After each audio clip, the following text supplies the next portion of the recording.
지속적으로 할 수 있느냐, 효율적으로 할 수 있느냐, 창의적으로 할 수 있느냐, 이 세 가지가 160만 구독자를 보유한 신사임당의 중요한 포인트죠.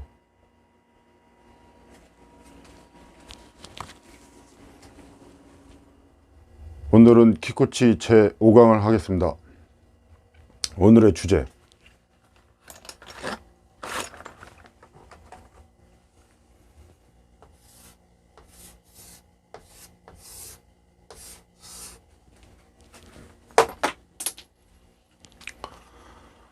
오늘은 23, 24, 25, 26, 27 총 5강에 대한 엑기스를 시작하겠습니다. 먼저 23강.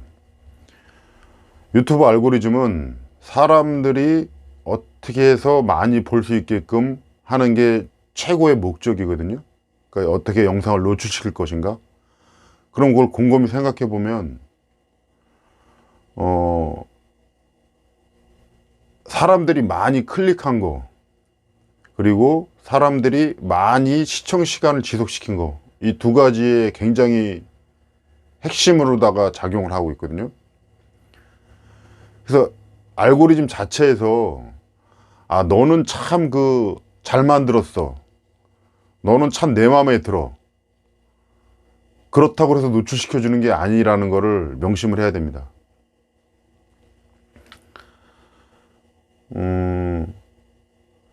유튜브 알고리즘 실체는 시청자가 어떤 유형을 좋아할지 여러 가지를 추측해서 노출시킬 뿐이지, 유튜브 알고리즘 자체 내에서 그냥 판단을 해가지고 이렇게 노출시키는 게 아니라는 거를 다시 한번 강조를 하는 거거든요.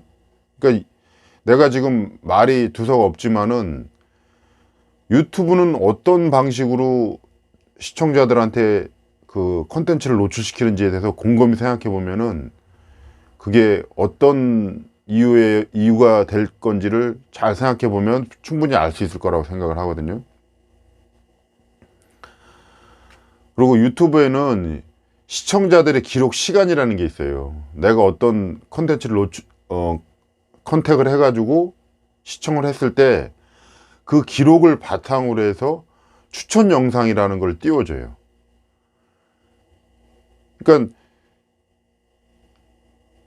예를 들어 가지고 이런 게 있죠. 예를 들어 내가 만약에 야한 동영상을 계속 연속해서 본다, 그러면 그걸 계속 거기에 연관된 거를 계속 노출시킬 뿐이죠. 근데 내가 만약에 어떤 새로운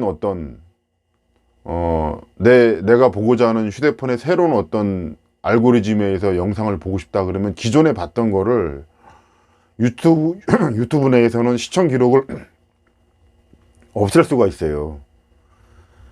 그래서 처음부터 내가 어떤 콘텐츠에 대해서 관심이 있을 때 그 콘텐츠에 대해서 예를 들어 기술공학이다 그러면 그걸 새로 싹 시청 기록을 지워서 기술공학에 관한 콘텐츠만 계속 보게 된다면 새로운 콘텐츠가 계속 나한테 노출이 되겠죠. 이제 이런 부분이 있다는 거를 조금만 좀 생각을 해서 확인을 하다 보면은 분명히 그걸 알 수가 있어요. 그리고 유튜브에서는 이미 잘 된 영상을 노출시키는 방식이에요. 예를 들어 가지고 가능성이 있어 보인다고 그래 가지고 노출시키는 게 아니고, 이미 잘 시청 기록 시간과 클릭잉률이 높은 것을 그냥 노출시키고, 내가 어떤 콘텐츠를 봤을 때 그 콘텐츠와 유사한 거를 노출시킬 뿐이라는 거를 다시 한번 꼭 명심을 해야 되겠죠. 그리고 유튜브를 검색을 하면 보통 우리가 이게 정확하게 어느 정도의 어떤 기간을 내가 컨텐츠를 봤을 때 그게 기간이 수시로 바뀌는 게 아니고 3년치를 저장해요. 3년치를. 그러니까 3년치의 어떤 이 사람의 어떤 그 영상 클릭과 시청 지속 시간을 알고리즘에서 자체 내에서 확인을 해서 다음 영상을 추천하거나 유기적인 동영상, 그러니까 내가 시청한 동영상 시리즈 동영상이 있다면 거기에 관련된 거를 자꾸 노출시킨다는 걸 내가 다시 한번 강조하는 거고요. 그리고 유튜브 채널을 만들 때 처음에 만약에 조회수를 높이는 하나의 팁은 시리즈물을 만드는 거예요. 그러니까 뭐 1탄, 2탄, 3탄, 4탄, 5탄 해서 그쪽으로 이렇게 쭉 유도하게끔 해서 그 다음 내 컨텐츠에서 이런 시리즈물을 계속 노출시킨다면 사람들이 이제 그 다음 편이 궁금해서 보겠죠. 이제 이런 것도 하나의 방법이라고 보면 됩니다. 그리고 24강. 그리고 우리가 보면 스마트폰을 들고 아니면 컴퓨터를 켜고 유튜브를 처음에 딱 켰을 때 홈 화면에 이렇게 나오는 게 있어요. 그런 영상과 채널이.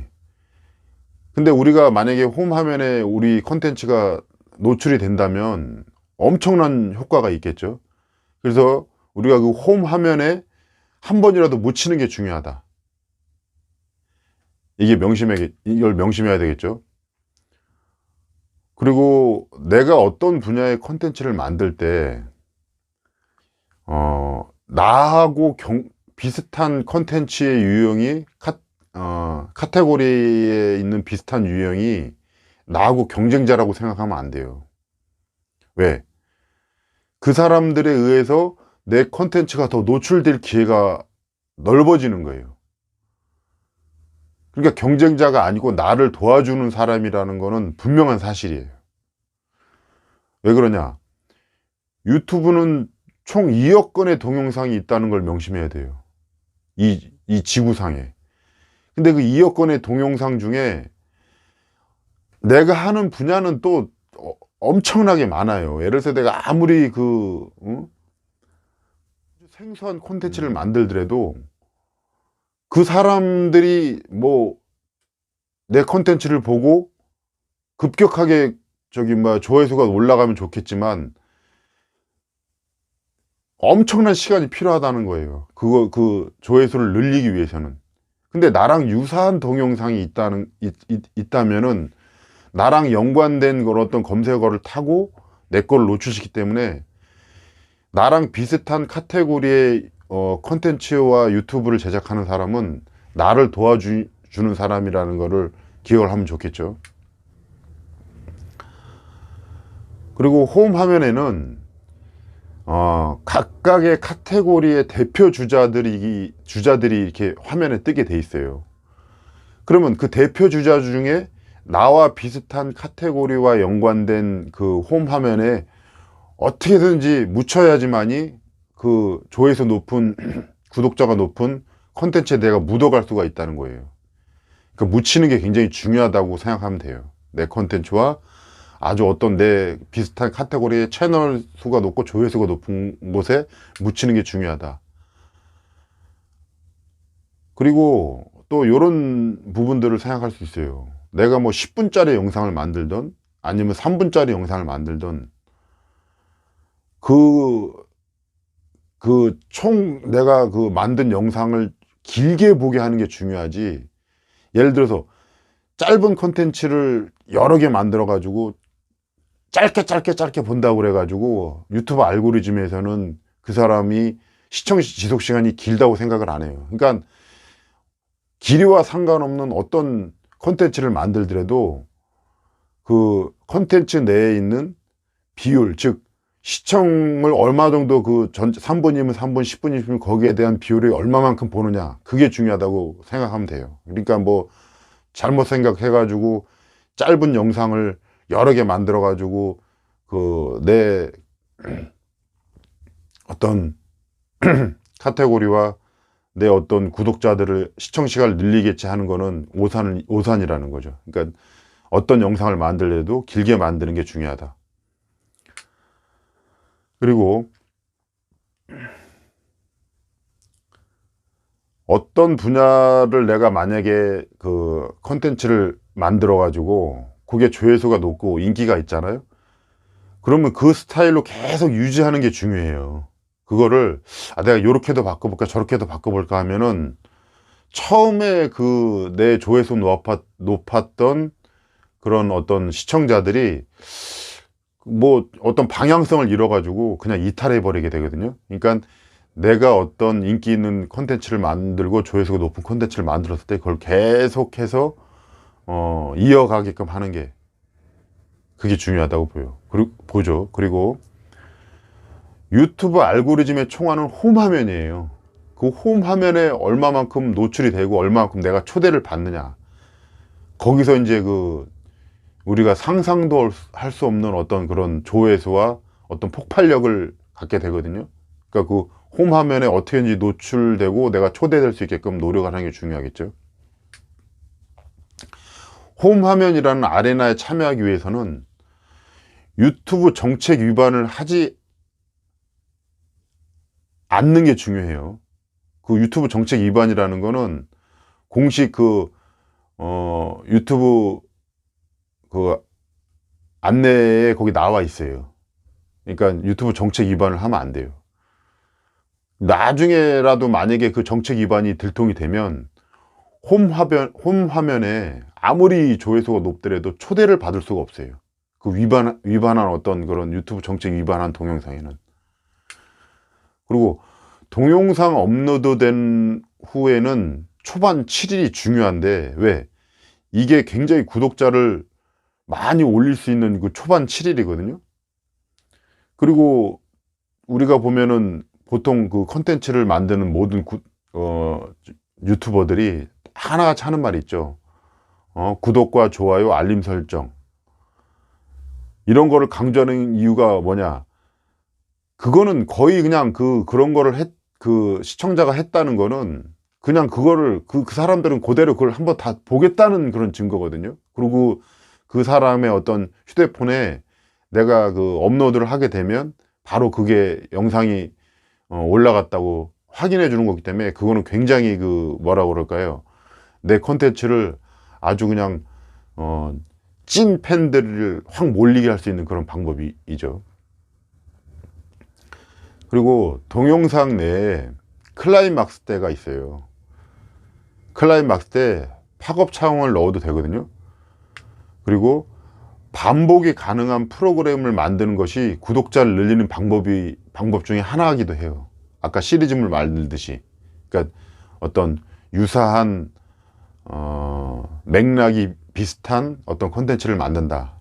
요거를 좀 기억해 두면 좋겠죠. 그리고 25강. 그리고 내 콘텐츠 중 인기가 많은 콘텐츠를 내 머릿속에 항상 기억을 하고 있어야 돼요. 그 인기가 많다는 콘텐츠를, 즉 구독자를 모으는 콘텐츠와 달리 그게 판매를 일으킬 수 있는 콘텐츠를 만들 수 있다는 거예요. 내 콘텐츠 중 인기가 많은 콘텐츠로. 특히 정보성 콘텐츠를 활용하는 거는 굉장히 쉽죠. 인기가 많다는 거를 어떤 판매를 목적으로 하는 그런 콘텐츠와 연관해 가지고 그거를 만들 수가 있어요. 내가 만든 콘텐츠 중에 인기가 많은 거를. 그리고 우리가 이제 그 유튜브 채널 이외에 그 외에 모든 어떤 그런 콘텐츠들, 뭐 네이버가 됐던 카톡이 됐던 페이스북이 됐던 이런 거를 우리가 조금이라도 더 그 구독자를 늘리기 위해서는 퍼뜨릴 수가 있어요. 우리는 처음에 콘텐츠를 만드는데 원고 작성을 했고 또 여러 가지 썸네일 작업도 했고 제목 달기도 했기 때문에 지금 말로서는 설명할 수 없지만 조금만 신경을 써서 유튜브 채널 이외의 모든 어떤 그런 IT의 세상에 있는 모든 곳에다가 뭐 팟빵이 됐든 뭐가 됐든 그걸 뿌릴 수가 있어요. 이제 그거는 각자 알아서 조금의 노력을 하게 된다면 그걸 충분히 할 수가 있어요. 우리 컨텐츠를 유튜브 제작을 우리가 이렇게 했기 때문에 촬영까지 했고 원고 작성과 어떤 주제 선정과 썸네일 제작했기 때문에 그런 거는 훨씬 쉬워요. 거기서 만약에 유입되는 어떤 그 뭐 링크를 타고 들어오든 어떤 식으로 유입이 되게 되면 내가 팔고자 하는 어떤 판매 콘텐츠와 연관돼서 물건을 하나라도 팔면 우리한테 훨씬 이득이겠죠. 그리고 닐슨 코리아라는 그런 사이트가 있어요. 웹사이트에 들어가면 거기에 보면은 우리가 그 뭐 콘텐츠별로 쭉 그 대표 주자들, 쉽게 얘기해서 이제 그 사람들이 많이 이용하는 그런 어떤 콘텐츠가 어떤 건지 그냥 그걸 한 번만 보기만 하는 거는 여러 번 볼 필요 없어요. 한 번만 보면 우리가 어떤 콘텐츠가 지금 요즘에 어떤 사이트를 이용해서 홍보를 할 수 있는지, 그리고 그 순위가 나와요. 그걸 한 번 정도 확인해 보는 것도 하나의 방법이고요. 뭐 정보성 콘텐츠는 유튜브 채널 외에 다른 모든 채널에 아주 뿌리기가 쉽죠. 똑같은 얘기를 하지만 그리고 이거 뿌리는 방법은 좀 디테일한 부분이 있는데, 유튜브 돈만 보고 하는 신사임당 채널 25강 온라인 수강 화면을 직접 봐야 좀 편할 수 있지만은, 아마 이게 그 유튜브에 검색을 하면 뭐 완벽하진 않더라도 내가 만든 콘텐츠를 뿌릴 수 있는 방법이 나와 있어요. 자, 그리고 26강, 우리가 유튜브를 판매를 하거나 서비스를 할 수 있는 콘텐츠, 즉 형태를 만드는 것이 중요하거든요. 우리가 이제 어떤 링크를 타고 어떤 콘텐츠를 보고 그 물건을 구입을 하는 그런 경로를 자세히 생각해 보면 이런 형태구나, 이런 서비스를 해서 내가 이걸 클릭해서 그걸 타고 들어갔구나, 이거를 금방 알 수가 있거든요. 우리는 무료 콘텐츠, 빵원짜리 콘텐츠를 쭉 모아가지고 유료 또 콘텐츠에다가 자료를 넘겨서 그 유료 콘텐츠를 모아서 같이 따라해보는 방법들, 그러니까 판매를 목적으로 하는 콘텐츠를 한번 유사하게 따라해보면 확실하게 감이 잡힐 거예요. 뭐 링크를 타고 들어가거나 검색창을 통해서 뭐 내 가게를 만들 수도 있어요. 그리고 판매 콘텐츠는 원고 자체가 미완성이어야 돼요. 왜냐하면은 우리가 판매를 하기 위해서는 그 사람들이 이 제품을 구입하게끔 어떤 호기심과 어떤 구입하게끔 하는 어떤 그런 원고라는 게 보일 거예요. 이 제품을 사면 뭐 가로 열고 이게 좋습니다 할 때 그 미완성이어야 되지, 완벽하게 쭉 설명을 한다고 그러면 사람들이 그 사고 싶은 구매 욕구가 확 떨어지겠죠. 그러니까 미완성이어야 된다는 거를 좀 기억을 해둬야 돼요.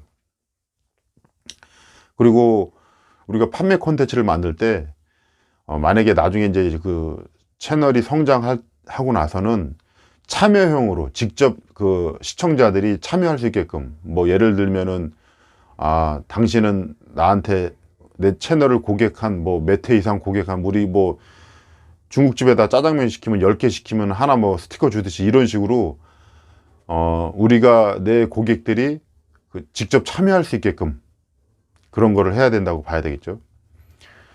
그리고 내 고객은 즉 내 콘텐츠를 보고 좋아요를 누르거나 내 그 판매 콘텐츠를 보고 물건을 사게 된 계층들은 아주 뾰족한 사람들이에요. 그래서 내가 이제 그 유튜브 채널에 들어가게 되면 내 판매 콘텐츠를 통해서 물건을 샀던 사람들이 어떤 계층인지를 알 수 있어요. 그래서 그 계층을 역추적을 해서 그 계층들, 뭐 20대면 20대, 30대면 30대, 그 계층들이 좋아하는, 많이 구매하는 그 물건들을 내 판매 콘텐츠에 연계를 시켜서 그거를 내가 팔 수가 있겠죠. 그 쇼핑 사이트를 들어가서 나만의 경로를 만들어 보고, 아니면 나중에 좀 그게 어렵다 그러면 쿠팡 파트너스를 활용하는 것도 굉장히 큰 방법이라고 보면 돼요. 그리고 27강, 유튜브 채널이 이제 성장하게 되면 이런 게 있어요. 내가 너무 잘나서, 내가 너무 똑똑해서, 이건 안 돼요. 유튜브 채널은 특히 이 시청 구독자들을 위해서는 배려심이 있어야 되고요, 자만심을 버려야 돼요. 그리고 나중에 이게 구독이 어느 정도 안 올라가게 되면 구독 집착증을 막 생기거든요. 구독 집착증을 버려야 돼요. 이거를 만약에 배려심이 없거나 자만하거나 구독 집착증을 하게 되면 채널 성장을 아예 망치게 돼요. 완전한 슬럼프에 빠지게 될 가능성이 굉장히 높아요. 진짜 채널 성장을 망치는 지름길이다, 이렇게 생각을 해야 돼요. 배려해야 되고 자만심을 갖거나 구독 집착증을 가지면 안 돼요. 그리고 앞에 강의에서도 잠깐 얘기했지만, 컨텐츠를 만들 때는 초반에 질문을 다 때려놓고 그냥 사람들이 이탈을 하지 않게끔 만들어야 돼요. 질질 끄면 안 돼요. 그리고 중간에 많이 이탈을 한다 그러면 다른 질문을 한번 생각해 보세요. 나는 이렇게 생각한다, 난 다르게 생각한다, 왜? 라는 새로운 질문을 넣어서 다시 답을 준다. 그래서 이탈자를 점점 줄여 나가야 되겠죠. 시청자들이 원하는 콘텐츠를 만드는 것을 명심해야 되겠고요. 그리고 시청자들이 떠나면 왜 떠나는지 원인을 찾고 떠나지 않게 콘텐츠를 다시 만들어야 되겠죠. 그리고 경쟁 콘텐츠가 나를 도와준다,